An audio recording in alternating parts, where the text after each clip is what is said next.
Police ಪರೀಕ್ಷೆಯಲ್ಲಿ ಭಾರಿ ಗೊಂದಲ ಏರ್ಪಟ್ಬಿಟ್ಟಿತ್ತು.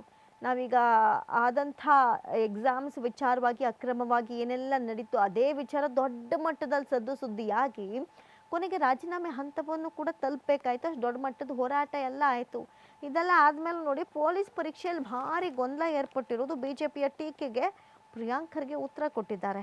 ಲಾಠಿ ಚಾರ್ಜ್ ಮಾಡಿ ರಾಜೀನಾಮೆಗೆ ನಿರ್ಧಾರ ಅನ್ನುವಂಥ ಸ್ಟೇಟ್ಮೆಂಟ್ ಬೇರೆ.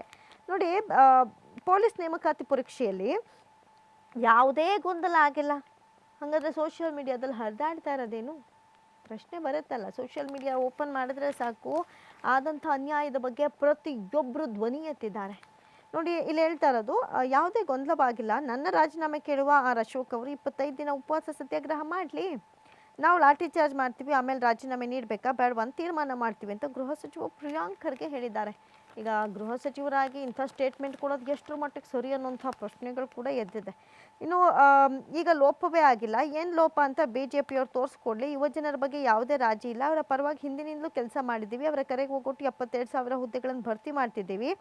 R Ashok, B Y. ವಿಜಯೇಂದ್ರ ಅಥವಾ ಬಿ ಜೆ ಪಿಯಿಂದ ನಾನು ಕಲಿಯೋದು ಏನೂ ಇಲ್ಲ ಅಂತ ಹೇಳಿದ್ರು. ಯಾಕಂತ ಹೇಳಿದ್ರೆ ಕಳೆದ ಬಾರಿ ಎಕ್ಸಾಮಲ್ಲಿ ಆದಂಥ ವಿಚಾರಕ್ಕೆ ಪ್ರಿಯಾಂಕ್ ಖರ್ಗೆ ಅವರು ತೀಕ್ಷ್ಣವಾದಂಥ ಪ್ರತಿಕ್ರಿಯೆಗಳನ್ನ ಕೊಡ್ತಾ ಬಂದ್ರಲ್ಲ. ಹಾಗಾಗಿ ಈಗ ಪೊಲೀಸ್ ನೇಮಕಾತಿ ಪರೀಕ್ಷೆಯಲ್ಲಿ ಮೊನ್ನೆ ಆದಂಥ ಎಲ್ಲ ಬೆಳವಣಿಗೆಗಳ ಕುರಿತಾದಂತೆ ಈಗ ಪ್ರತಿಕ್ರಿಯೆಗಳು ಬರ್ತಾ ಇದೆ. ಆ ಪ್ರತಿಕ್ರಿಯೆಗಳಿಗೆ ತೀಕ್ಷ್ಣವಾಗಿ ಪ್ರಿಯಾಂಕ್ ಖರ್ಗೆ ಉತ್ತರ ಕೊಡೋದಕ್ಕೆ ಮುಂದಾಗಿದ್ದಾರೆ. ಇದು ಕೂಡ ಯಾವ ಹಂತ ತಲುಪುತ್ತೋ ಕಾದು ನೋಡಬೇಕು.